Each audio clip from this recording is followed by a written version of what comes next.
So, welcome to Grail Country. We have one of my forays into the world of gaming here today. So, there'll be no talk. We won't be talking about Tom Burger Barfield or any of the normal things that we talk about on Grail Country, because it's my channel and I do what I want to do. So, my guest today is Alexander Macris. He is a game designer, publisher, and author.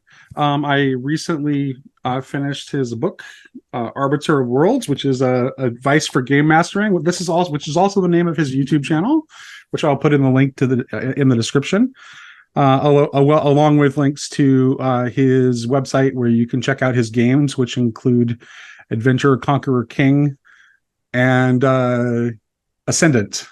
So that's right. Super game is Ascendant, right? Yeah, that's right. Yeah. Okay. So, your most recent video on your channel, I think, is an interesting way to just kind of start this conversation because it goes in so many directions, right? Yeah. Because it touches on politics and it touches on metaphysics and obviously it touches on gaming. So, which I kind of think are the things that I would see us talking about. Sure. And in that particular video kind of connects to all three. So your most recent video, you did a defense as to why we should have inherently evil races in tabletop role-playing games, and you focus specifically on orcs. Right. So I'll give you my honest reaction to the video. I agreed with you before you went into the video. Uh-huh. And then you made me rethink my position. Oops. I really the evolutionary biology argument that you made, I strongly disliked. And I think that if we want to defend having the inherently evil races in our tabletop role-playing games, I think that we need my gut instinct, and I don't have a formal argument for this at this point. Sure. I'm just giving you my honest gut reaction. My gut reaction is that we have to have some sort of like metaphysical understanding or mythological understanding of why we're doing it. And that simply putting it in terms of like, well, there's this evolutionary biology stuff that kind of points as to why we might have that. I don't know if that works. Although I did think it was interesting that you ended the video by talking about finding a place for the warrior impulse. Right. So go ahead. Well, let me address that. So I didn't go down the metaphysical route for two reasons. So one, it's too easy, right? Like if you just say, God says orcs are evil and you should kill them, and God defines what's good, it's like, well, okay. But that kind of skirts the entire conversation of, well, the player will say, well, a good God wouldn't tell us to commit murder against other sapient creatures. And you're like, well, I'm telling you what good is. So you just sort of bypass the argument with fiat. And I recognize that that's actually a religious answer that is sometimes has been given historically, but it wasn't the one I wanted to pursue. The other reason that I took an evolutionary rather than a metaphysical approach is that the metaphysics of different games tend to vary much more than the ecology of game worlds tends to vary. So most game worlds are human-like environments, and most people take for granted some type of evolution, even if it's microevolution. They certainly take for granted that there's a food chain with competing species that are attempting to eat resources, and that there's carnivores and herbivores and limited supplies of food and oxygen and water, et cetera. And so it seemed like it was much easier to universalize that argument. And it could apply as broadly as space horror and as narrowly as fantasy. So that's why I went that route. Oh, gotcha. So if you made the argument based on the sort of like, mythical, archetypal, metaphysical, it really wouldn't apply outside of a fantasy game as easily. Right. And it would have to be a fantasy game that was in alignment with that particular mythical argument, right? Like a fantasy game with pagan gods that are each representing their own tribe and ordering genocide of other tribes is going to be really different than a monotheistic fantasy world with a god and of it's good. Right. And I would argue that it's like Jeff Rose claimed that only Christians can play D&D is something that bothers me, because to me it's like the metaphysics of D&D are they're Zoroastrian, they're not Christian. Yeah, absolutely agree with you in that regard. Funnily enough, yeah, the metaphysics of D&D are absolutely Zoroastrian. Right. So, And so within that context of like D&D's like default metaphysics, it kind of like the idea of an inherently evil race makes sense. yeah, I mean, the Zoroastrians firmly believed in the idea of inherently evil animals, right? Like they Correct. actually took Yeah, the animal kingdom exactly. and like all dogs go to heaven. Yeah. Dogs are holy creatures. They're Yeah. good. Cows are good. And Yeah. then like they had this whole list of creatures that were innately evil that had been created by Ahriman, and you should kill them. Exactly. Yeah, like it was And full D&D has on, set up this like this law right? versus chaos duality, and it's clearly a dualistic Yeah, metaphysics that it implies. absolutely it is. Yeah. That's So so great. So few people know about Zoroastrianism, but it's like every time I dig down into religion and sort of delve through various metaphysical questions, I always find Zarathustra at the bottom and he's like, "Yo, bro, I got here 2000 years ago. What's up?" right, right. So okay, so here that's an interesting thing. So if we go out, so if we talk about let's take for example, um, a non fantasy game. Yeah, Let's say you gave the example of xenomorphs in a science fiction game. right. From aliens. Yeah, but can you give like is other than like something like that where it's like very clearly like the survival of one species is not compatible with the survival of another species?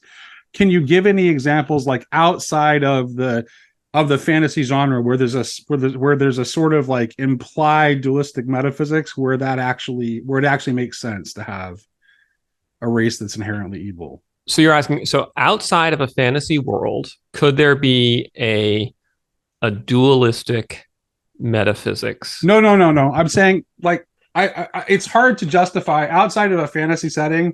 Well, I mean, unless you really are a duelist, it's hard to. But it's pretty hard to.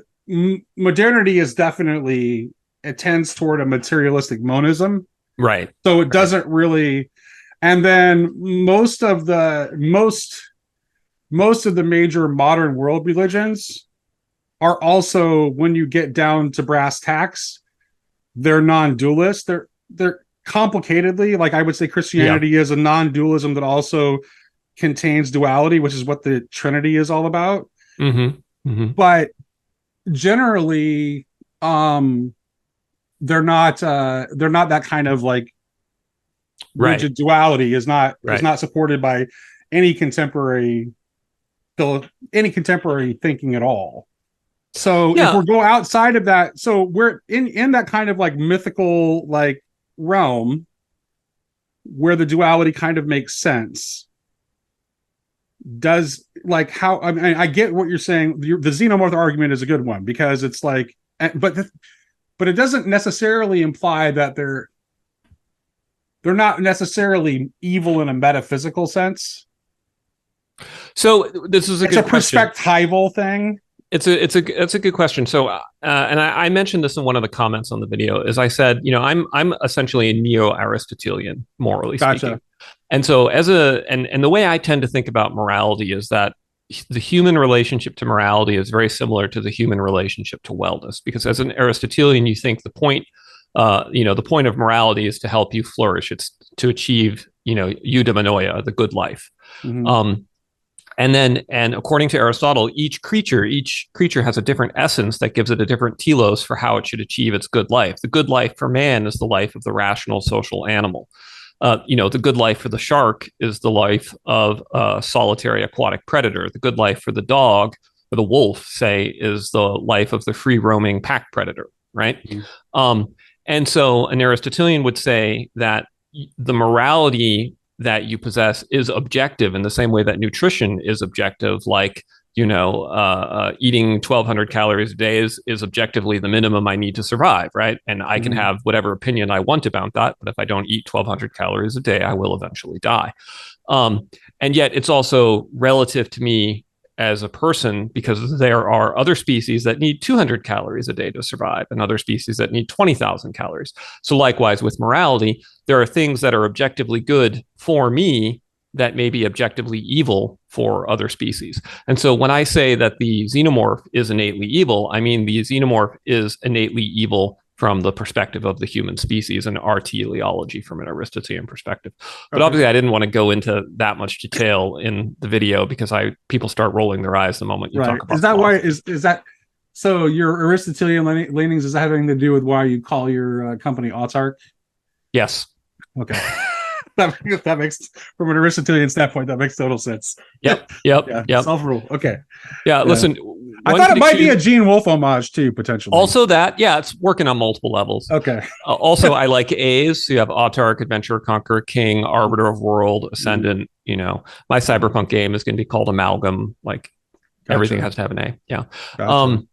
But yeah, I think one could accuse me of a lot of things, but one could not accuse me of being inconsistent. Like I have a very consistent philosophical system that extends everything from ground principles up to my tabletop games. So, yeah. But sometimes that makes me have these arguments. People are like, I don't understand at all where you're coming from. And it's because, I'm just talking about this thing at the tip and they haven't seen prior videos where I laid the foundation. Gotcha. So what do you think, just to get down to brass tacks, like if for people that like are uncomfortable with having inherently evil races in their tabletop games for like whatever reasons, like what would you say to them if you were trying to convince them to give it a chance, at least, and see what it does? What would be your argument for someone who feels makes them squeamish for whatever reason? Yeah. So I think the first question you have to ask is, why does it make you squeamish? For some people, what makes it squeamish for them is the similarity to themselves and their ability to empathize with that creature. And so therefore the thought of killing that creature, which is similar to them, is difficult in the way that people have a much harder time killing a cute bunny rabbit than they have killing a hissing lizard, right? So one possibility would be to be like, look, if what's squicking you out is this sense of empathy because it's too human-like, then make it a xenomorph, right? It doesn't need to be an orc. It can be, a sapient bug monster, or it can be a Cthulhuid horror or whatever, right? The point is that you want the innately evil monsters so that the people have someone they can fight guilt-free. And if them being too human-like makes you feel guilty, then just change that. Like that's just a. So you're saying it needn't necessarily be orcs? No, it didn't need. I used orcs because everybody understands what orcs are. Right. So it definitely doesn't need to be orcs. And it isn't the case that it needs to be everything, right? Like in my own campaign, my Arran Empire campaign. So you have in the south of the setting, you actually have this threat coming from an evil, demonic aligned sorcerer king with armies of orcs and undead, and that's like the innate evil faction that is going to destroy civilization. And then you have like skirmishing factions of the Arran Empire, and then you have also like these Skysos nomads that are at war with the Arran Empire. And like the Skysos nomads are scary, bad hombres, like they're kind of intimidating. They rape and pillage, but they're not innately evil in the way that the orcs are. And you could totally imagine circumstances where you're like, we have to put aside our differences and team up with the Skysos, or we have no chance of stopping the undead hordes, kind of thing, right? Mm-hmm. Similar to Game of Thrones, right? Where you have the White Walkers are innately evil, and then you have the Lannisters, are just kind of like nasty people, but they can put the differences aside to fight against the White Walkers. So I think where a lot of people have criticized the video has been they've thought I've said that you should only have innately evil races, and that's not what I'm saying. I'm saying you should have them as part of your menu of options. Well, and I think and I think the argument that you get to toward the end is that it's something that we don't have, like in modern life as contemporary modern people. It's that kind of like black and white sort of reality is not something that exists for us. Oh, and yeah. There is something that's satisfying about it. Absolutely. And I think particularly for young men, I don't think it's yes. an accident that this is a hobby that is mostly dominated by young men. Yep. I agree. And not an accident. And not so young men who encountered it when we were young men. Exactly. I prefer the term grizzled veterans. Yes. Yeah. So what I said in the video was basically that, we have this warrior aspect of our personality that's existed since time immemorial, but that essentially over time, as humanity has kind of self-domesticated, that warrior aspect has been continuously suppressed, and now it only has a small number of outlets. But I think having pro-social outlets for that aspect of our personalities is a really good thing. It helps us. It relieves stress. It fulfills a need that we have. Like, I'm not sure if you've had this experience. I've had this experience multiple times. Like, a friend will just look at me and he'll say, Alex, have you ever wished that we just lived in the Bronze Age and we could get on a vessel and just go conquer a foreign shore? And you're like, yes, I too wish that I was one of the sea people sometimes, right? Mm-hmm. Or like, The Onion has this hysterical article where it's like, assistant furniture salesman would have been Bronze Age warlord had he been born 4,000 years ago,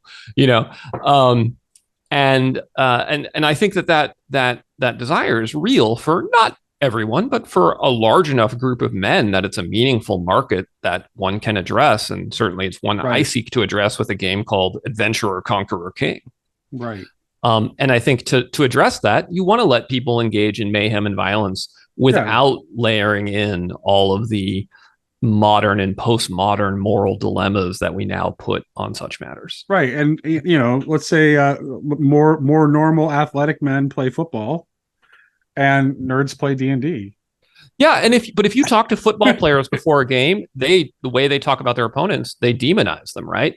Yeah. Like, that's just part of what you do when you're in that environment. And certainly when soldiers go to war, they certainly demonize their enemies as a way of dealing with it.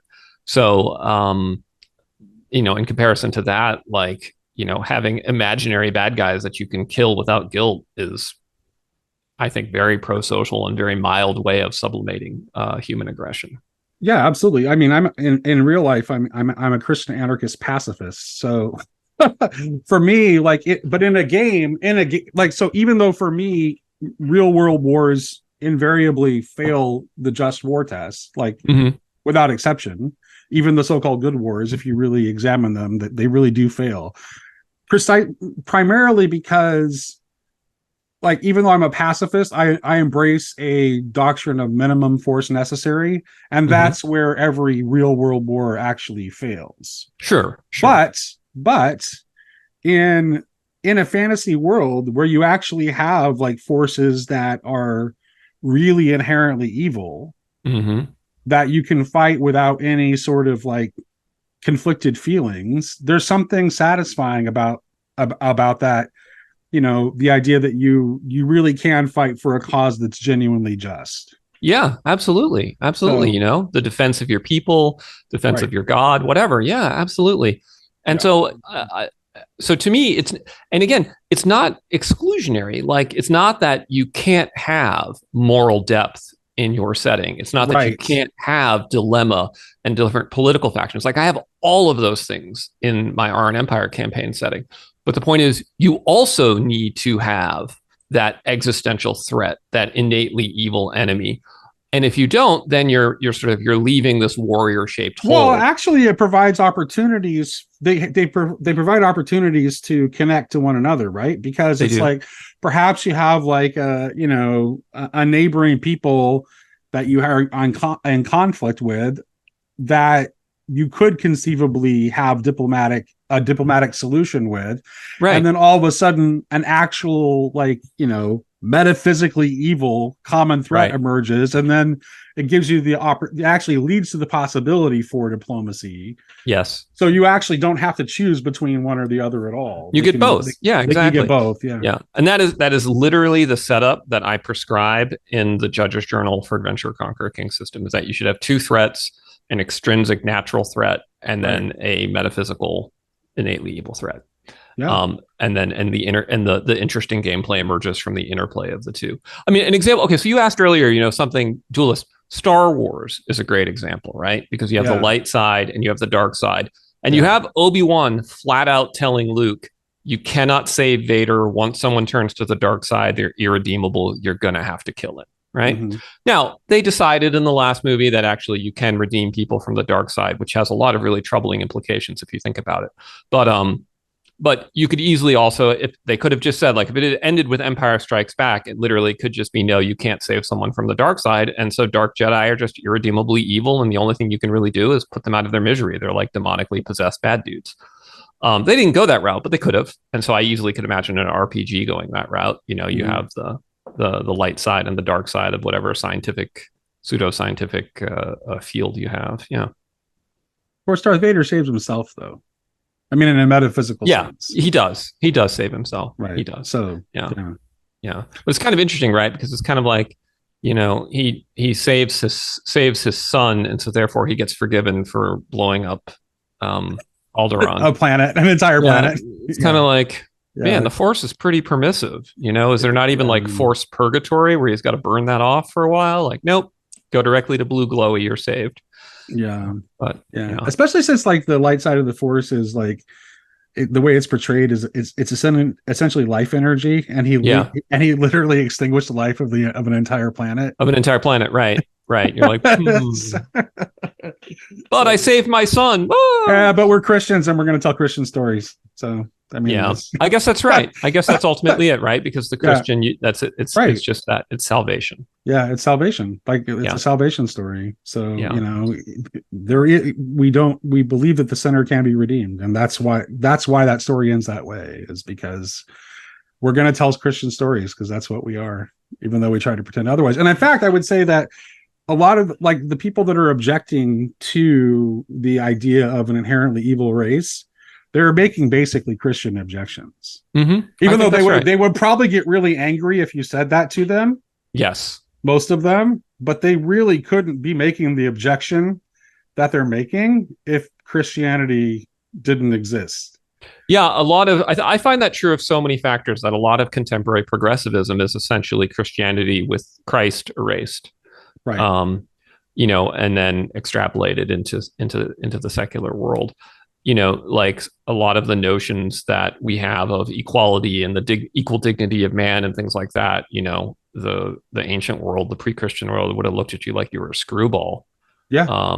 You know, Aristotle believed that some men were natural slaves, right? And he was kind of an enlightened dude for his time. Right. So. Yeah. No, yeah, it wasn't really. You don't even in Christian history, you don't get the first like serious objection to slavery as being wrong until Gregory of Nyssa in the 3rd century. 3rd century, yeah. So which is I mean, it's pretty early, and it took a long time for that to pick up steam. Right. Gregory was a lone voice on that for a long time. Right. So, yeah. So, how did you? Let's just kind of backtrack a little bit. How did you end up becoming a game designer of all things? Like, how did you choose that as a path in life? I didn't choose game design. Game design chose me. No. So that's a very complex story. I was for many years a fairly prominent individual in the video game entertainment space. I had always been a lifelong gamer, both tabletop and video game. I designed my first professional tabletop game while I was in college. I went to college, then law school. Then after law school, I started a video game entertainment and marketing company. I found a measure of success with that, built that business out, won some awards, and then eventually sold it to a shop out in Los Angeles. I worked for that shop called Defy Media. I worked for them for several years as a senior vice president of digital content for largely men in games. And to put a very brief cap on what was actually kind of a long and painful process, I got embroiled with when the entertainment industry became heavily politicized circa 2015 to 2018. Mm-hmm. And whereas up until that point, like being a right-wing libertarian had never been an issue for me, suddenly it became a very big issue. And it's kind of the default in gaming culture. Like at least it always has been, as far as I know. It had been, and then suddenly it wasn't. And I was very, you're fading out on me a little bit. Your mic's cutting out. Your mic's cutting out. Is it better now? Yeah, I got you now. But yeah, go ahead. Anyway, yeah. So please Yeah. continue. But that was kind of the norm. I mean, most of like you couldn't. I used to manage a computer store, and you could not throw a rock without hitting somebody that was either A, on the autism spectrum, or B, a libertarian, Or both. or both. Yeah. Yeah. um, so, so circa 2017, I ended up finding my traditional career had ended. And so I had, in the years prior, begun to write RPGs part-time. And I just decided, well, life is full of surprises. Maybe this is my chance to do my favorite hobby as my job. And so I just started Autark as a full-time gig at that point. And, have gone on to earn, thousands of dollars. Yeah, it's not exactly lucrative. Yeah. Yeah. So you wisely made your money elsewhere before transitioning into. Oh, no, I can't claim that. Actually, when I sold my company, I sold it for stock, and the company I sold my company to went out of business, and I lost everything. So I did not wisely do that. No, I managed to make a big heck out of all of it. So Oh, definitely, really? yeah. I in D&D terms, I got energy drained from 9th level to 3rd level. Let's say. Oh, wow. So now I'm like leveling up in a new class. So were you being kind of like cast in a sort of a supervillain status? Did that happen before or after you started doing game design? Because I know like your in the middle, your game, like I don't really follow a lot of this stuff. My brother-in-law keeps me apprised of it. Yeah, because I usually have my head in like esoteric books too much as you should to keep track of it. But he was like mentioning that your game had showed up on a list of canceled games, and I didn't like why. Yeah, like, I'm on a list of canceled games. Yeah. So I started doing Axe in 2011, and I would say like my first wave of cancellation came in 2015. So for the first 4 years, I was a beloved figure, and then after that, I was Dungeons and Dragons Hitler. Yeah. How does that feel? I don't know. I mean, why couldn't I be like Dungeons and Dragons Genghis Khan or Dungeons and Dragons Augustus or something, right? Like, because Hitler, he lost. He was a loser. I don't want to be a loser. If I'm going to be a supervillain, I want to be a cool supervillain. Right. Who, like, established an empire, Augustus or something. Yeah. But how does that seriously? I'm like, just like, what does it feel to have like publicly to be like caricatured? I mean, feels terrible. I mean, right. Yeah, I mean, when I was in high school and middle school, I endured, like most nerds, like most like intelligent, skinny young men, I endured my fair share of bullying. I had to learn martial arts to defend myself, and ended up in a lot of fights when I was young and dealt with a lot of hostility. And so, then you kind of grow up and you get past that and you get into the real world where people are more respectful and behave in civilized manners. And it was like being plunged back into high school where you could be bullied. You could have people say things about you that were outright untrue, that would be widely repeated. You would have people actively trying to humiliate you, people trying to essentially steal your lunch money. It's like I watched my entire industry in my life devolve back into high school in real time. It was pretty awful. Not something I would want to go through again. Nowadays, I'm relatively insulated from it because all the people that dislike me have largely blocked me. So they don't talk to me and I don't talk to them, and I don't see their posts and they don't see my posts. I would say the biggest problem I have now is that my freelancers get attacked. So, a great game developer works on one of my games, and then all of a sudden people go ballistic on him because, he's supporting fascism because he wrote a supplement for Adventure Conquer King, which is absurd. But that's, there used to be in like the Hindu caste system, you had the concept of the intouchables. And if you touched one of the untouchables, you had to purify yourself lest you become an untouchable. And that's like what our society has become. So, you probably, after interviewing me, you probably need to make like some sort of sacrifice to Joe Biden to like purge yourself of the negative karma that you gain by spending time with me. Yeah, and being a non-voting Christian anarchist does not insulate me from any of that kind of criticism at all. I just get it. I just get it from everyone. There's no insulation in today's world. Yeah. The way you put that was very powerful. I think that's like that's really relatable, because it does feel like there's a way in which like we're just not behaving like grown-ups. We're not. No. And the little corner of the internet that I inhabit is very much dedicated to trying to find ways to talk to people across these kinds of divides that have us behaving like that. Right. And so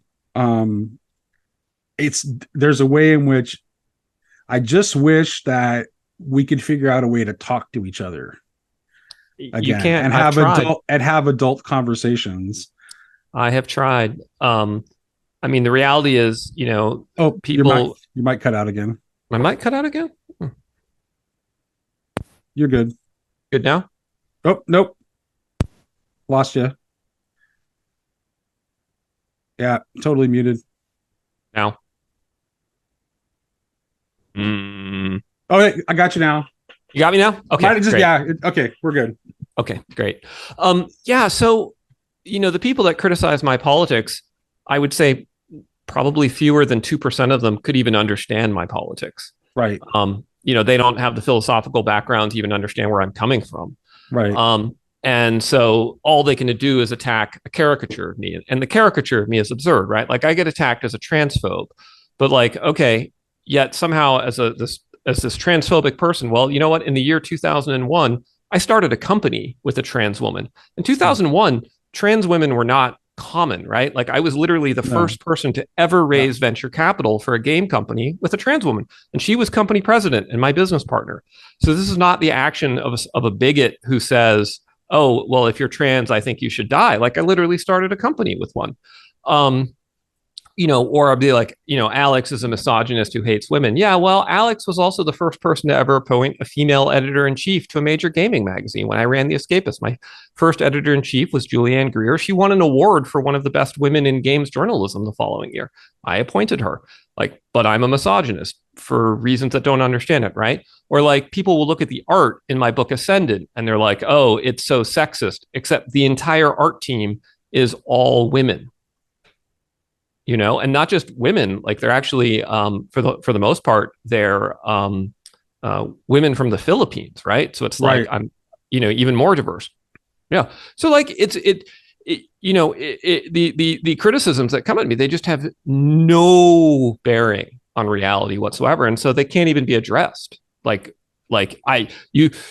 can defend myself and say, well, this is why I voted for Trump, right? But if someone says, yeah, but secretly you want to kill all the Jews, like, how do you defend against that? You say, well, no, I don't. Yes, you do. No, right. I mean, I really don't. Well, yes, you do. Okay. It's just ridiculous. Yeah. Yeah. So it's kind of like, it's like, again, it's high school, Yeah. You're a nerd. That is a really really powerful way of putting it, because just like the you're a nerd accusation, there's no defense against it. Right. That's all it is. It's just saying it's just you're a social outcast because we decided you're a social outcast. The end. It's funny because a lot of the people that would attack you, they're very sensitive to that idea of people feeling otherized and outcast, and yet they're very willing to do it to others. Well, yes, because I deserve it because I'm a fascist. Oh man. Yeah. It's really, I wish there was some way that we could figure out how to have adult conversations again, and talk to people who don't agree with us. Yeah, a lot of people talk about how like America is at the moment of the fall of Rome and stuff like that, right? Like you see that all the time on Twitter. People talk politics. I feel like where we actually are is we're at the moment before the 30 Years' War, when Christendom has fractured into two incompatible religious systems of Protestantism and Catholicism. Yeah. And they each believe that the other is the Antichrist, and that has to be destroyed so that proper Christianity can flourish in Europe. And, the 30 Years' War, like they never settled the matter. They just slaughtered each other for 3 decades until about 20% of the population of Germany was dead. And then they were like, maybe it's fruitless to continue to slaughter each other, and we should find some way to live in harmony. Yeah, we created liberalism and tolerance as a coping strategy, but now liberalism and tolerance are being abandoned. Problem from some perspectives. So Yep. And it's like, we've been down this road before. We know what happens, right? If you get rid of liberalism and tolerance with respect to others' opinions and you have irreconcilable differences, it only can end in a few ways. And it's a very disturbing phenomenon to watch in our country right now. So I see, but there's a lot of mood from all quadrants of the political spectrum to move away from liberal. It's not just the left that is becoming illiberal and intolerant, right? Correct. There are plenty of portions of the right that are also moving toward illiberalism and intolerance that might justify that by saying, well, they started it, or whatever, or they might not even, or who knows? There's all kinds of different manners of justification. So, the prevailing argument I hear in dissident right-wing circles is that conservatism failed to conserve anything, so we need to take a stronger right-wing stance, right? So we've been trying, like, it couldn't conserve America as a Christian nation, et cetera, et cetera, et cetera. It totally has failed. So obviously it doesn't work. It's all conservatism is liberalism on a 20-year delay. But you just made the observation too. But in some ways, what's going on right now is also hyper-Christian. Yeah. It looks like a Christian civil war, and the fact that the fact that the sides see each other as antichrist is very much the case. Like it is. Yep. Like I almost pretty much in a literal sense. Yes. Did you ever see there was a 1945 article that was published in Time magazine called American Malvern? No. And in it's an article, and what it does is it talks about so-called super Protestant agenda for the United States and the world. So it was a meeting of all the leading Anglican and Episcopalian and other, New England Protestant churches of the time, and the church leadership and the prominent members, and they put together their political platform.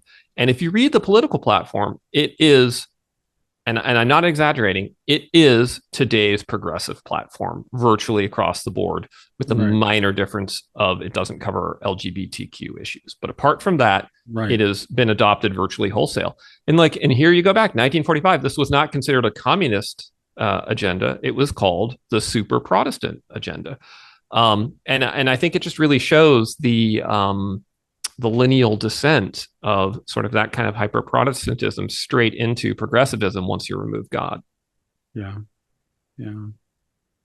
So it may be what we're seeing as a reaction of, well, if you guys are going to go ultra New Testament, then these guys are going to go ultra Old Testament. Yeah, there's also definitely a Nietzschean kind of pagan echo to. Oh yeah, there is that. That portion of the right expresses. So it's not, in some ways, it's like I actually see. In fact, I would say that when the right goes wrong, it tends to go more pagan than the left does when the left goes wrong. Because I think ultimately, the left sees itself as its fundamental values, I think, are still identifiably Christian, even when it's pursuing them in an unhealthy way, and in an unbalanced way. They're still recognizably Christian values. I think when the right goes wrong, it's kind of like, well, I mean, it's just it's unapologetically Nietzschean. It's that Bronze Age warrior culture that you were talking about earlier, right? And so, in my opinion, the height of Western civilization in terms of moral values is probably something close to what we used to have with chivalry, in the sense of combining the Bronze Age or Germanic warrior ethos, but tempered with the compassion and love and fidelity of Christian teaching.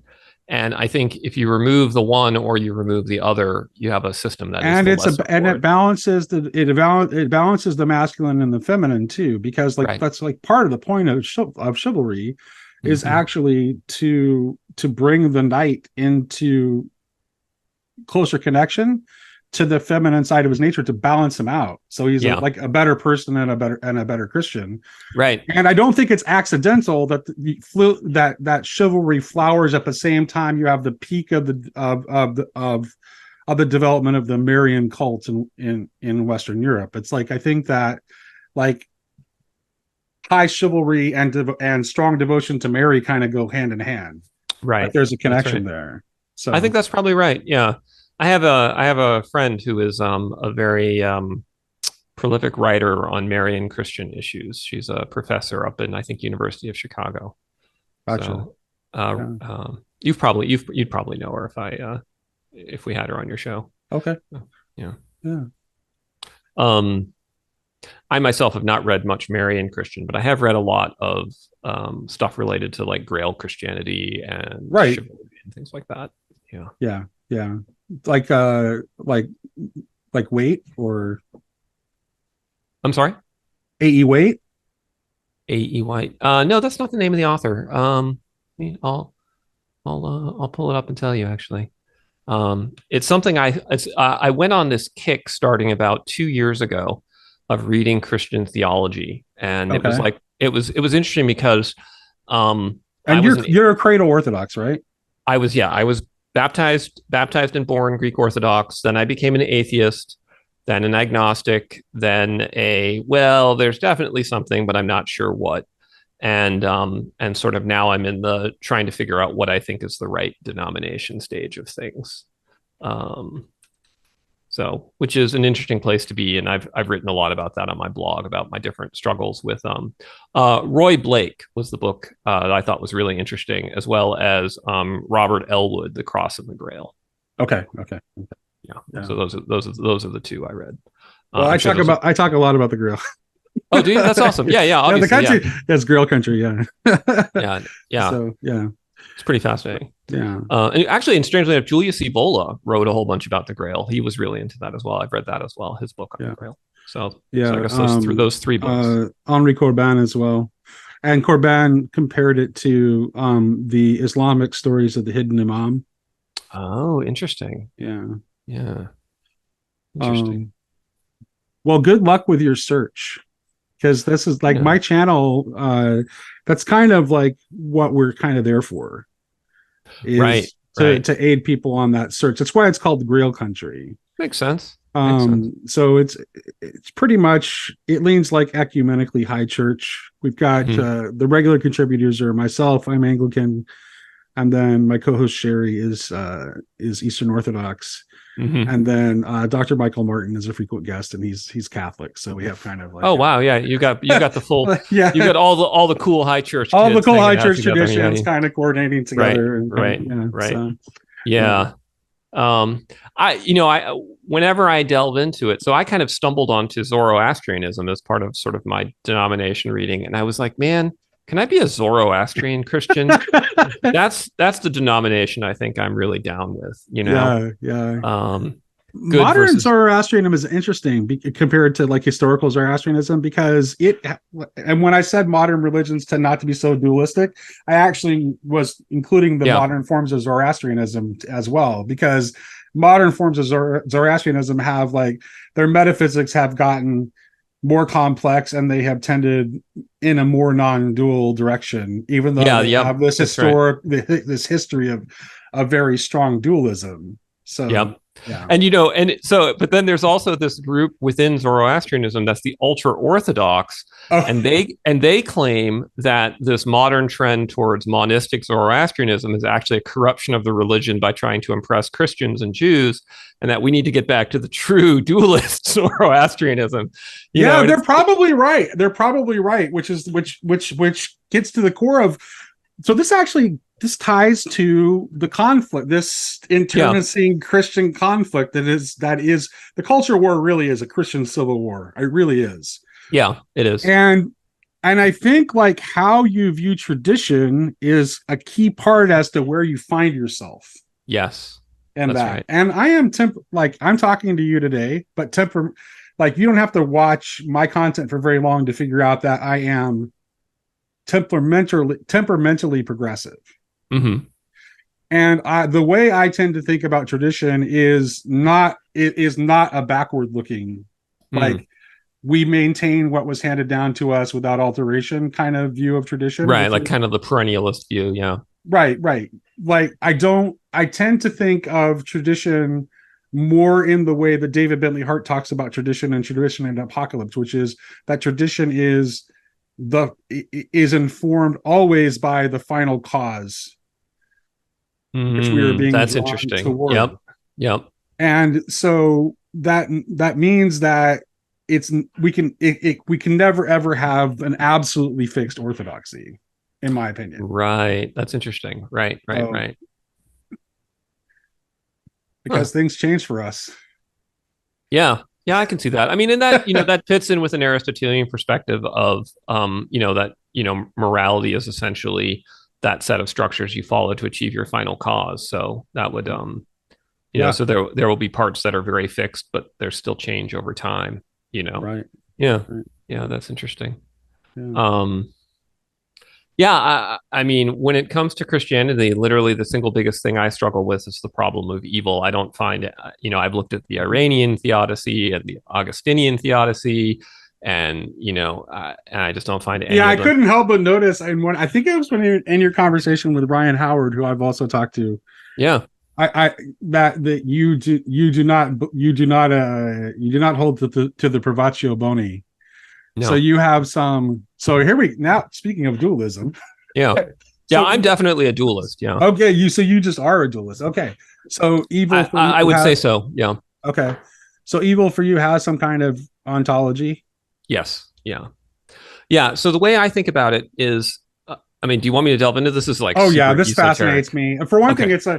I have a very good Orthodox Jewish friend, and this is where we Ah, end up butting heads a lot because I am absolutely I will the hill I will die on is that that Saint John is right when he says that the divine essence is love, mm-hmm. and that actually the idea that we can never know the divine essence is actually a wrong idea because it's revealed to us through sacred revelation. So we actually can say that the divine essence is love, and the idea that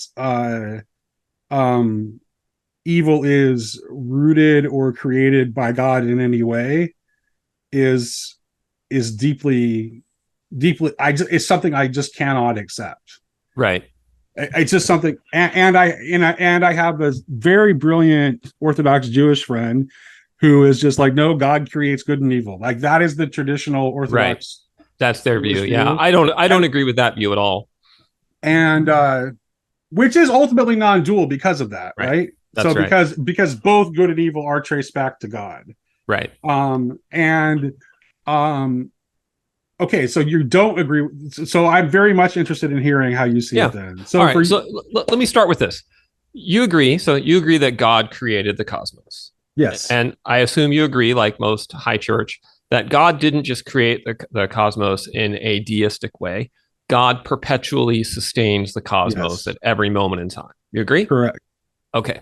So to me, this raises the question of why does God have to sustain the cosmos at every moment in time?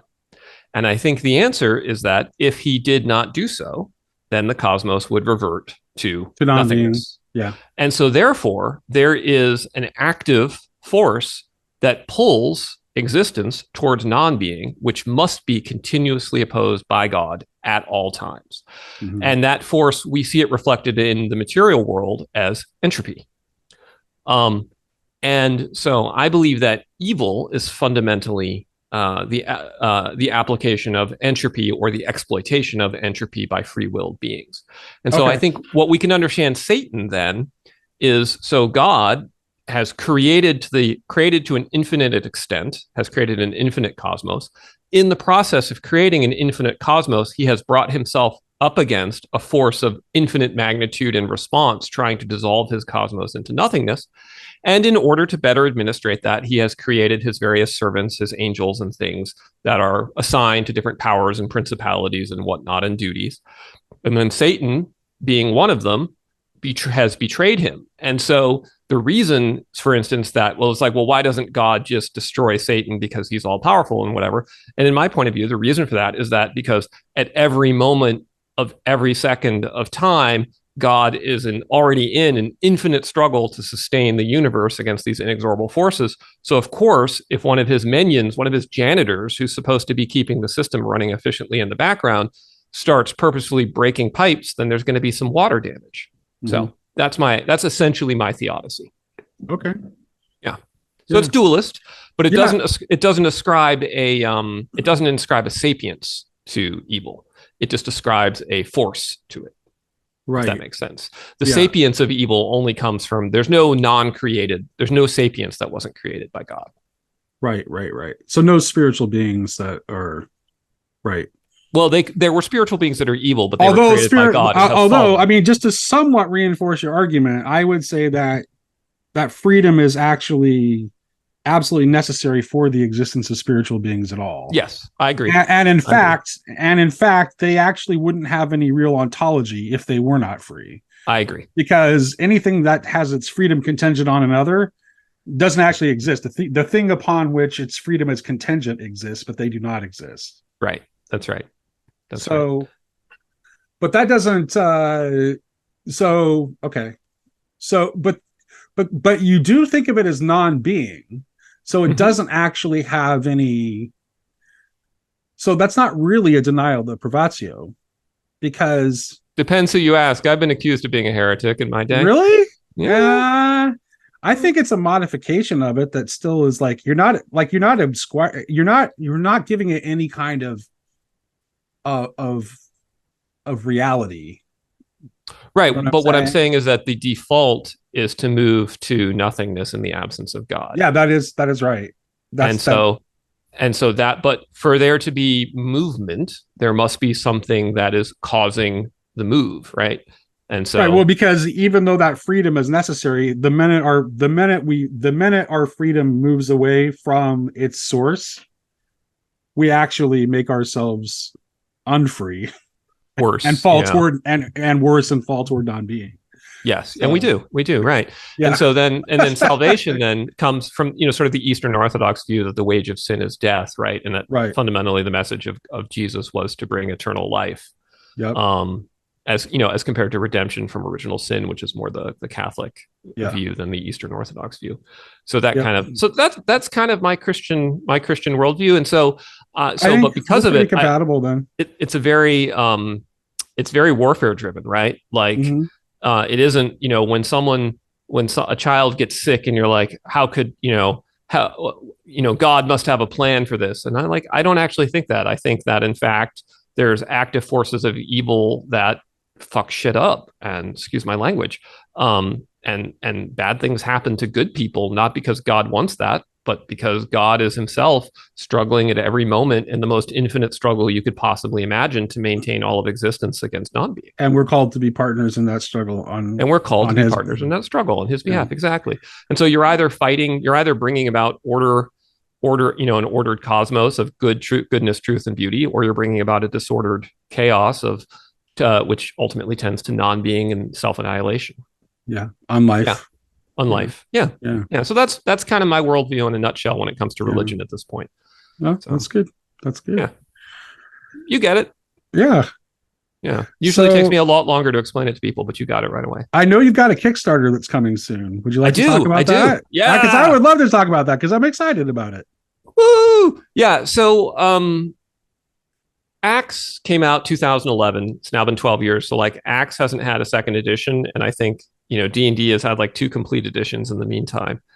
And so I thought to myself, well, I guess I could do a second edition. I could kind of consolidate some of the material I've written into some books and whatnot.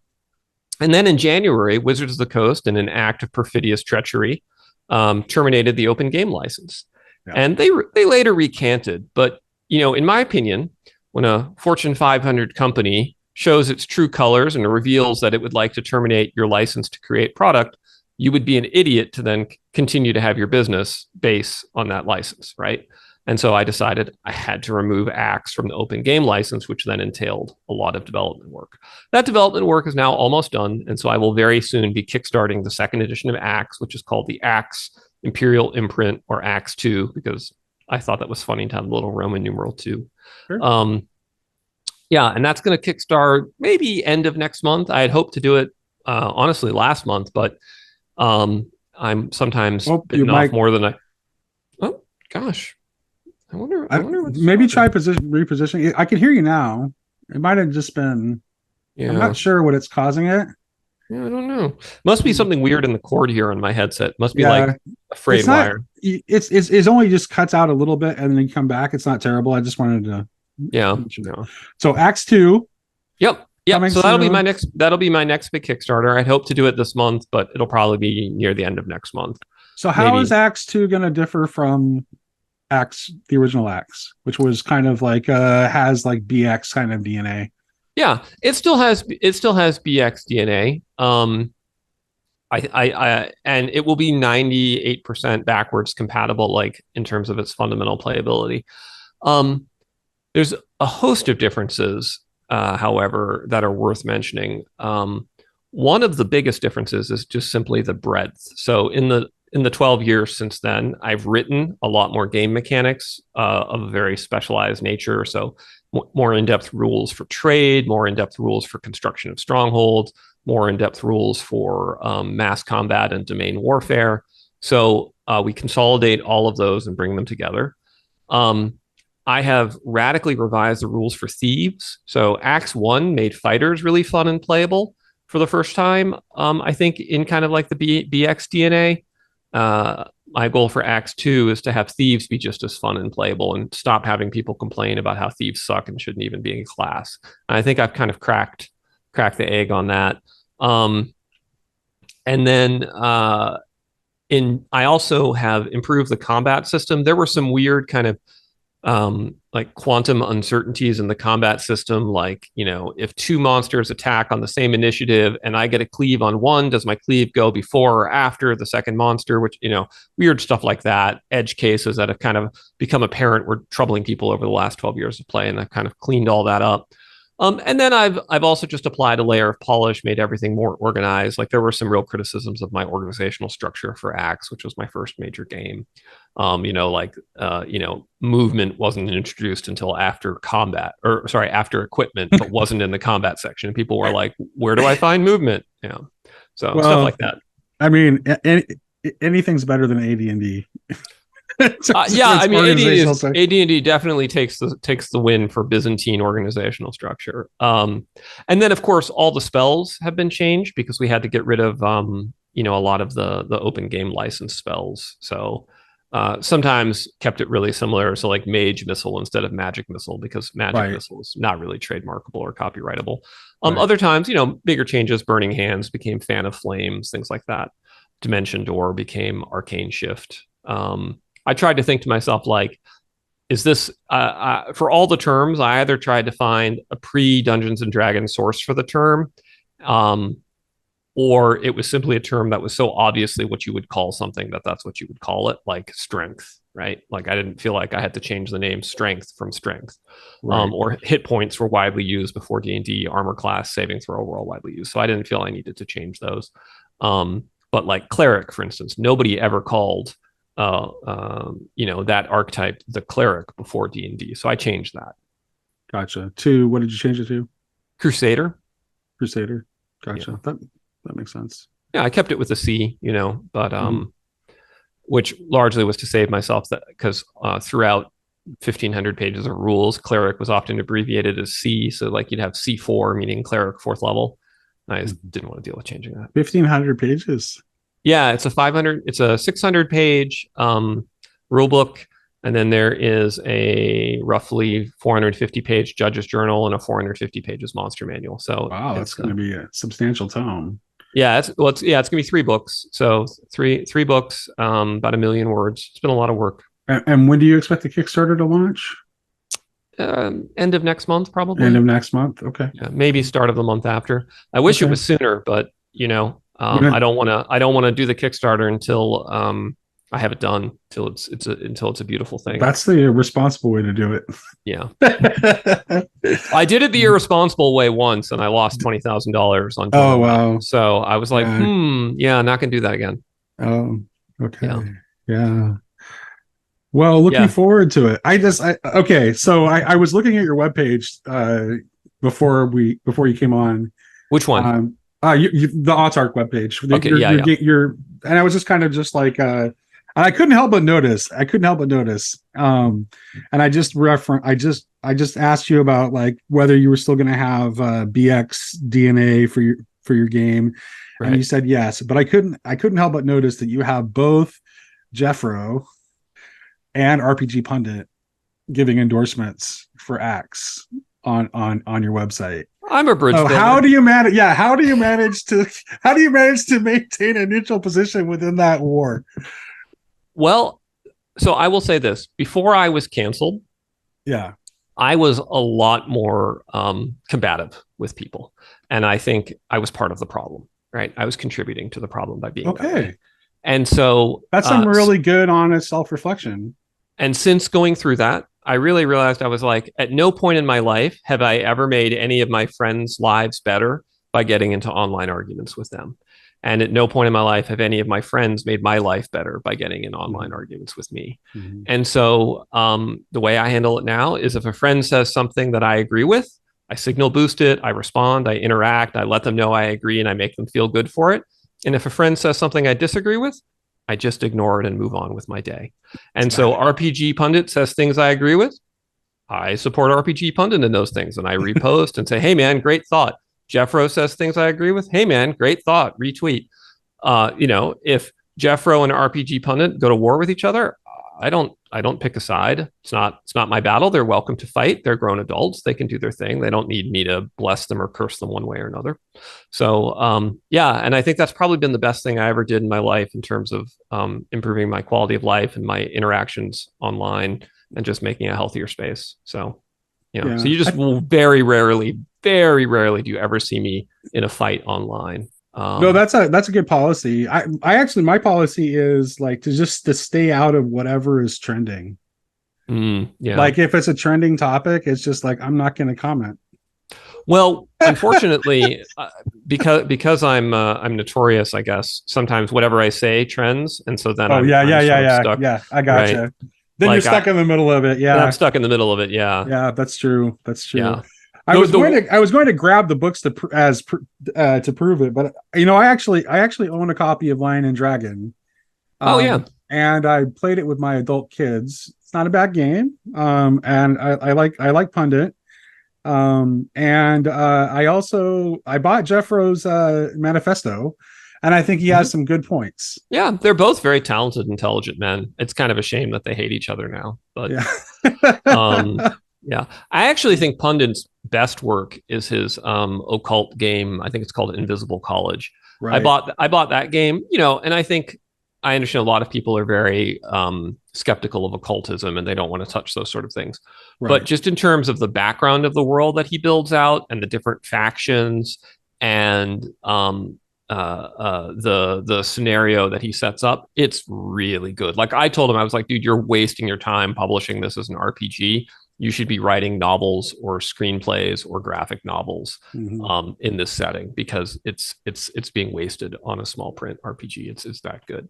Yeah. So, but as always, RPG Pundit doesn't take other people's opinions, so he didn't do it. Well, Lion and Dragon appealed to me because I've played Pendragon since 1988. Oh wow! And it's like, I've run a lot of Pendragon games, but one of the things that keeps me from running more Pendragon games is that there's always a group of people that I game with that are like, well, I don't want to just be a knight, Yeah. So Lion and Dragon appealed to me because it's like, oh, here's a game that I can play with some of the people that I can't get to play Pendragon with me, who I also want to play games with. Yeah. And as sort of like a Pendragon plus kind of substitute. Right. But it didn't really work for me in that way. but Oh, I tried it. It's not bad. It's not yeah, bad. It's just it's not quite there I see. in terms of what I I was see. looking for.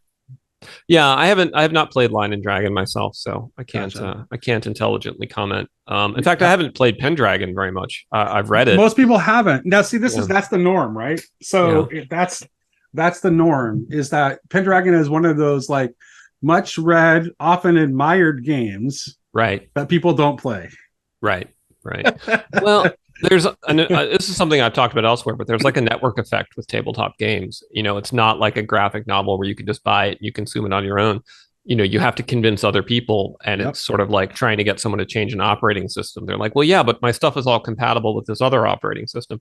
You know, like, oh man, you know, I want to be able to, you know, I want to be able to use my cool Elf Ranger mini collection. I can't do that in Pendragon or whatever. Yeah. So you get this network effect that tends to reward a winner take all Yeah, outcome. that's the my Pendragon history is running very long, very successful Pendragon games about every 4 or 5 years when I have enough people that are interested in it. Right. Right. And they're always really successful long running campaigns once they get up and running.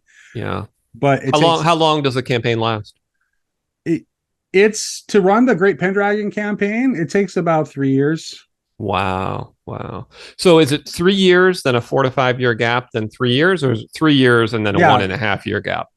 No, it's like more like 3 years and then a 4 or 5 year gap before I can find a Right. group of players to Right. play it again. So So it's almost like like once a decade. Yeah. yeah, pretty much. Yeah. Yeah, I've run the Great Pendragon campaign 3 times since 1988. So Wow. it's like, Yeah. yeah, You're the only person I've met who's ever run it more than once, actually. yeah. I've run some other like Pendragon interludes. Yeah. And then I've also used the Pendragon rule set to do some other things. Like we ran a sort of like a Song of Ice and Fire mini campaign Oh, I bet it would using work really well for Pendragon's rule that. set Yeah. because it was really a natural fit Yeah. Yeah. for Song of Ice and Fire. And the Song of Ice and Fire role playing game I didn't think it was a very good rule set, so Right. we Right. just ran a Game of Thrones dragon. Yeah, I think one of the sad things about the state of the RPG industry is that um, people don't really pay attention to system as much as they do. And I learned this the hard way in trying to market my games, which is, you know, art sells, cover sells, story sells, setting sells, compatibility sells, but system does not sell. And, you know, people just have like this, like you'll see, hey, you know, is there a 5e conversion for Cyberpunk? And they just walk right past Cyberpunk 2020 on the shelf, you know? Right. Which is Um, a that's a game I also love. So yeah, I was you glad to know, see lots of all the Cyberpunk references in your book when I read it. So yeah, I love Cyberpunk 2020. One of my very favorite yeah. RPGs. I played that. I Have think a there are two kinds of people in this world. There are cyberpunk people and there are Shadowrun people, and the Shadowrun people are wrong. Yes, it's true. This is known, established, and empirically demonstrated by years of rigorous testing. Yes. Um, yeah, actually, interestingly enough, Cyberpunk 2020 was the first game I ever published content for. I was in Interface Magazine #2 way back in like 1992. Okay. And when I was 16, I went out to Gen Con and I was running tournament games of Cyberpunk and Dream Park for Artel Soran and hung out with Mike Pondsmith. And you know, he extended just, you know, incredible courtesy to this squawky 16-year-old kid and talked to me about game design. It was a kind of a seminal moment for me. I was like, you know, I could see myself being in this industry. Had Yeah. good fun. Yeah. He's really talented designer. Yeah. Yeah. Castle Falkenstein is an interesting game too. Yep. Um, I want to one of these days I want to play it again because the game of Falkenstein that I played was it was run by somebody who, well, okay, this actually ties into the primary theme of your book, where you like your entire agency theory, which Right. that's how I run my games too. One preaching to the choir, I'm 100% with you on that. But this game was run by somebody who was very much an aspiring author, Yeah. and the game was so not fun because it's like first of all there was nothing at stake.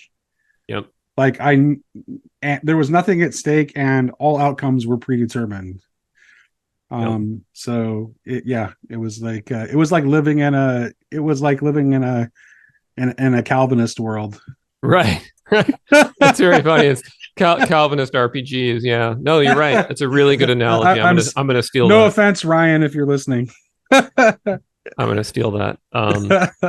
So I always felt that Pondsmith was at his best as a designer in his more crunchy games, like Mechton, for instance. I think is a real work of genius. Cyberpunk 2020, and and then he went through a phase where he went rules light, with Fusion and Dream Park and Castle Falkenstein, and I think it wasn't his those weren't his strongest games. I think his strongest games were more high crunch.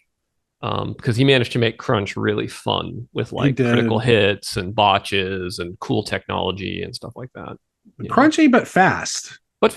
Yeah. Largely because it was so deadly, right? And they were like, well, we're all dead. Yeah, we're all dead. Yeah. yeah. Like, my cyberpunk groups were always like, they developed a paranoia of vans. Because they knew if they ever all got into a van, it was going to be a party wipe. Right. Like they're like, some D&D groups are like that with ships. It's so it was like, the vans were like that for my cyberpunk group. My group had two recurring things that like just always came. One was sewers, never go in the sewers.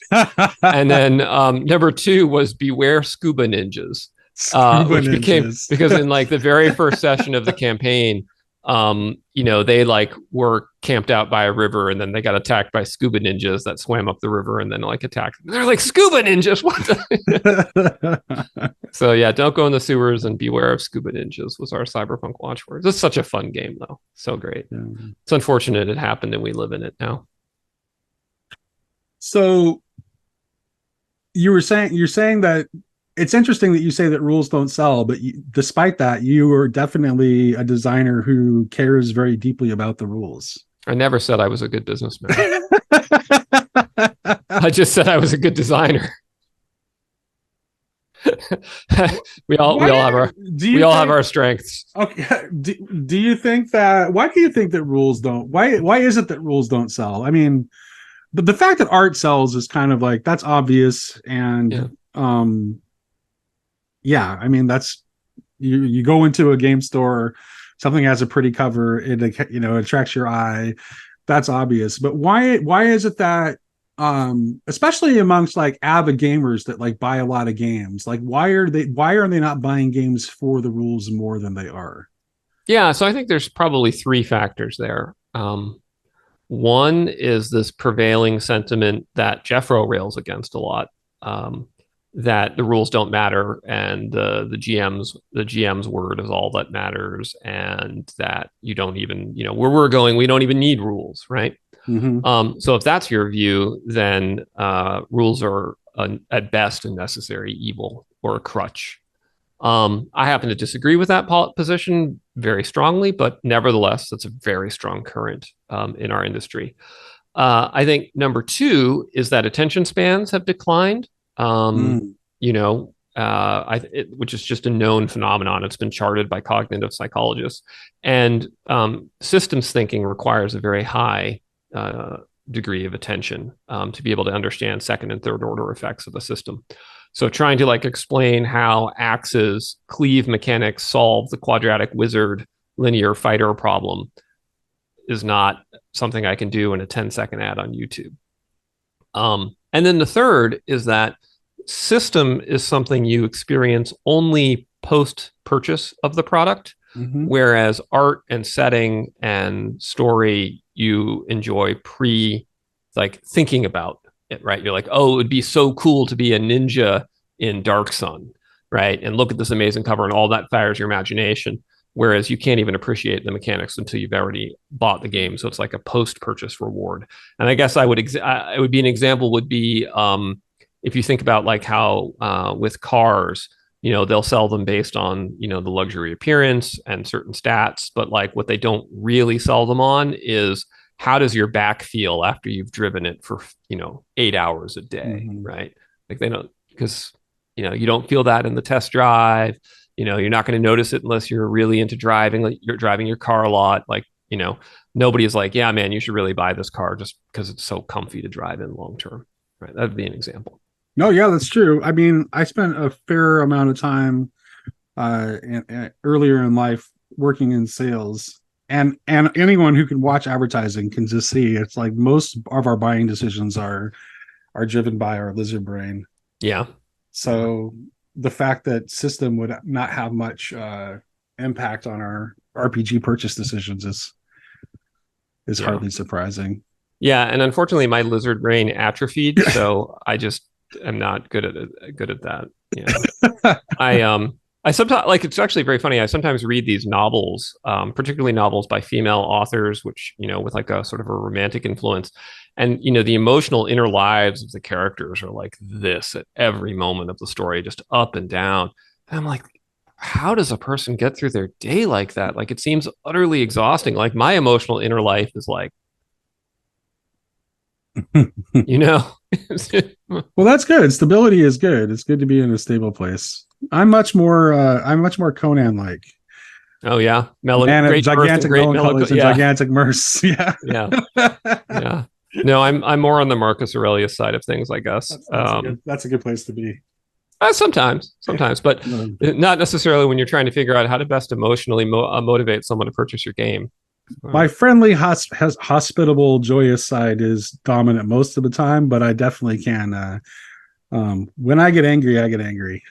See, my father was like that. He was a true Mediterranean man of great passion, and when he got mad, man, it was like the house almost caught on fire. Yeah. And I think because I had to like not get angry back, like I think that's where I learned to be stoic, because I had to learn to just let the Mediterranean rage, it was like that, what's that Dune, it's like I will let the fear flow through me and all that. I've mellowed as I've gotten older, but when I was younger, like especially like I would like do stuff like when I was younger and I would drink and I would do stuff like, hey, I'm going to start a fight with the starting fullback on the football team, right? Just because I feel like it, right? And I would yell so loud that like it would rattle the windows. Oh wow, yeah. No, I never started a fight for those reasons. The only times I ever got in fights was when I felt like I had to fight to defend myself from bullying or something. Yeah, that was really poignant when you were talking about that earlier, because I really do feel that that's what we're doing to each other. Yeah, it's really not anything more sophisticated than that. It really is just bullying. It's just, and bullying. It's like disagree with someone. Absolutely, we can have disagreements, but how about we don't bully each other all the time? And you assume that people have reasons for the things that they think, even if you don't agree with them. It's like they're going to have someone is going to have some set of reasonable principles that lead them to think what they think. Right. Even if you think that their priority, it's really what the disagreements are about is like where the priorities should be. We almost have it's almost not even much disagreement on what the actual principles are. There's some of that. There's some much less of disagreement about what the principles should be, so much as what the hierarchical ordering of those principles ought to be. Yeah, I think that's right. So, liberty versus order versus equality, things like that. Yeah. Right. Yeah, but we all really value the same things, and we just like have a different hierarchy of those values, and it's easier to negotiate those things if we don't bully each other. So I'm sorry for what you went through. It is what it is. It's nothing compared to what some people have been through. I got off lucky at the end of the day. Some people have had their lives utterly ruined. So yeah, that's very true. It's very true. So just thankful I weathered the storm and found something else to do with myself. So I mean, the lucrative career of tabletop role playing games has been good to me. Yes. Oh yeah, I understand. Yeah. Well, you get joy out of it, and I do. Look. I mean, fresh out of law school, I actually had a job at the number one highest paid law firm in the world. It was Wachtell Lipton. Like, starting salary for a first year associate was $200,000 a year. Average partner was pulling in over $2 million. And I remember two events when I was in my first summer there. One was the partner I worked for. Her name was Eileen, and she was notorious for billing over 4,000 hours the prior year. And we were sitting in her office, and she got a phone call, and she took the call, and it was her kids. And they were like, "Mommy, we haven't seen you in days." And she was just like, "Can't talk now," and hung up on them. And I thought to myself, God, that is not the kind of life that I want to live. And the second incident was Friday night. I was rolling out of work. It was like 10 p.m. at night.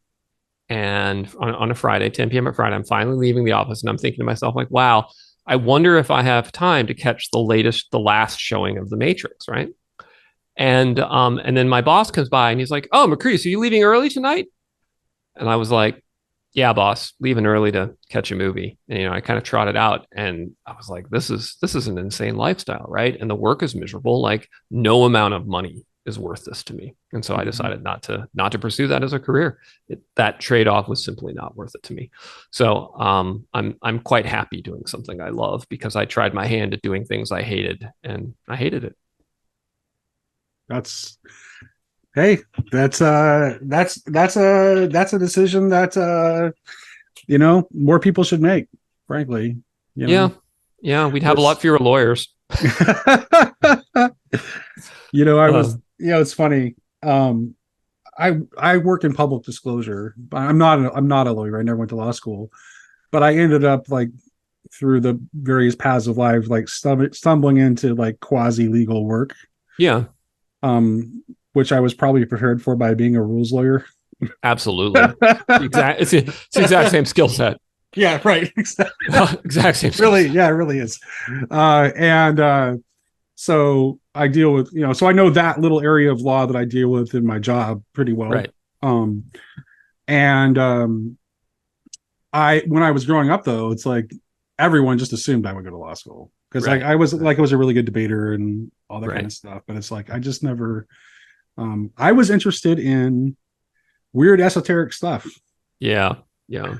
And I knew I wanted to study that, and so I ended up going to college and studying great books, and then I never ended up going to grad school because, met a girl, moved to Nevada, life stuff happens. Yep. And I just became this weird autodidact that talks to academics on the internet.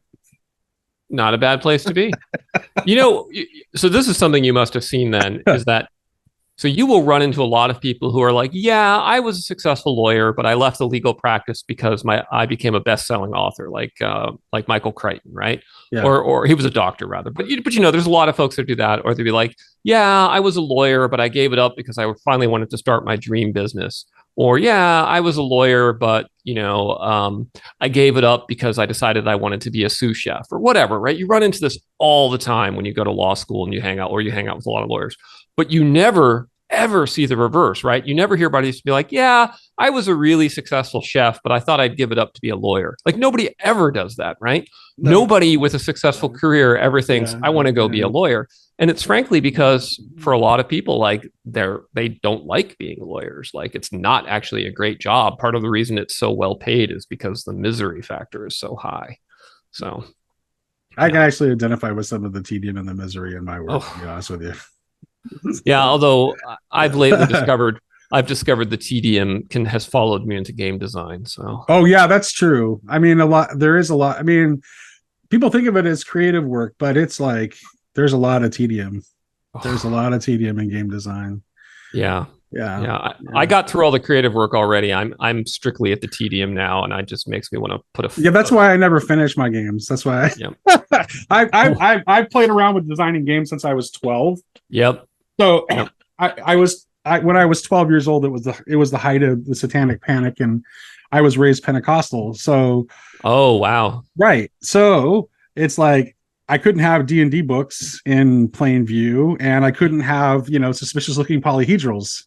Oh wow. So I invented a game. I called it Chivalry in the Dark Ages. I was reading T.H. White's The Once and Future King at the time I designed the game. Oh, nice. I've been obsessed with Arthurian stuff since I started reading, which was like at age 3. So I've always had an interest in Arthurian stuff, and so I designed a game. And I always play paladins. It's like, I mean, it's funny, right? It's funny that the whole Satanic Panic kind of thing, and my mom being concerned about it there's somewhat ironic, because I played characters like rangers and paladins who were always like lawful good and super straight arrow types. So yep. Yep. Yeah, it is It wasn't ironic, really right? much to be concerned about. If only Jeffro had been there to tell your mother that only by being Christian you could Right, play D&D, right. Yeah, you yeah, know? exactly. So I do appreciate that. Although I do think it is more Zoroastrian technically, metaphysically. I think it is. I think Uh, all I remember about the Satanic Panic was me being a terrible person because I had a friend whose parents were deeply Christian and deeply concerned about Dungeons and Dragons during the Satanic Panic, and he finally convinced them to come and let me run a role-playing game at their house. And me being a snotty teenager, when I got there, I was like, "Hi, Mrs. Frost. It's so good to meet you. Listen, I was just wondering, where can we set the pentagram up? And do you have a cat?" Like, oh my gosh, that's funny. like, It's funny. I have a funny story from those days too. There's a mutual friend of ours who his mom let him keep his books, but she put clothes on the succubus drawing. Right. Draws little bikinis on them. Yeah. Yep. So it was like just hilarious. It was a weird time. But yeah, that was like, and then I've designed like a lot of like little like rules light micro games for one shots. I would have like, my son like call me up and say, "Hey, I want to run such and such tonight," and I would like really like whip something out like on my lunch break. Yeah, I would just like be fitted to whatever the thing was that he had in mind. And and just like I had the one big project that I was working on was back in 2013. I had been communicating with Greg Stafford about doing basically a Pendragon Plus, like a Pendragon themed game in a more expansive, extended fantasy world. Right. That would have room for archetypes other than knights. That was kind of looking at the matter of Britain from the fairy side of the equation. Mm-hmm. So I got like pretty far into that. I got about 200 pages into that project, and then I got super sick. Oh, what happened? Like, I had a condition called hyperaldosteronism, which is it causes I had a tumor on my adrenal gland, a benign tumor on my adrenal gland that was causing my blood pressure to be like super, super high and resistant to medication. Oh, geez. And it took a while for them to figure out that's what was going on. And so it did significant damage to my kidneys while that was happening. And I was just like really sick for like 2 years. Oh, from like brutal. 2013 to 2015. I was just super sick. And then, Greg died and I never got back to the project. And so that's too bad. Yeah, that's too bad. Well, I'm sorry you went through that. My wife has had recurring and chronic health problems, so I definitely empathize with how that can come out of nowhere and mess up. I'm all good now. You're all good now. That's good. I just have so many irons in the fire. I've never gotten back to that project. Yeah, yeah. I have a number of projects like that, and I just don't know if I'll ever get. But part of it is I don't have the temperament for the tedium. It's like I am full of all kinds of ideas. And then it's like I never like I just don't have the temperament like in my like I do for my day job, right? I can do it in my day job, but then it's like I don't want to bring that kind of tedium home. Yeah, no, that's for real. What I do is I like to like Cortez, he lands and he burns the ships, so now it's like he has to win. So I like to announce, impossible tasks publicly, and then shame at the thought of failure forces me through the tedium. That is actually. So I tried that actually. I tried that, and I actually have a deadline. I've got to come up with. So I've decided to write like I'm calling it the Grail Country RPG because that's the name of my channel, and it is sort of like Grail legend adjacent conceptually, and so the original game was called Canticle. This is going to be called the Grail Country RPG, and I'm supposed to present a demo of it in October. So I've kind of put myself in the position where I've got to actually push through and do it now. So that's right.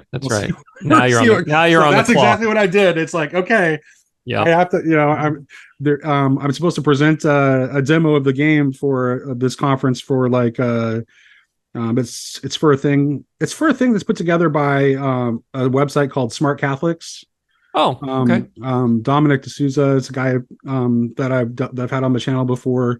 And he like essentially has like a forum where he has, like Christian creatives That's cool. that do stuff. So yeah, that's so How about now I gotta come up with something. creatives?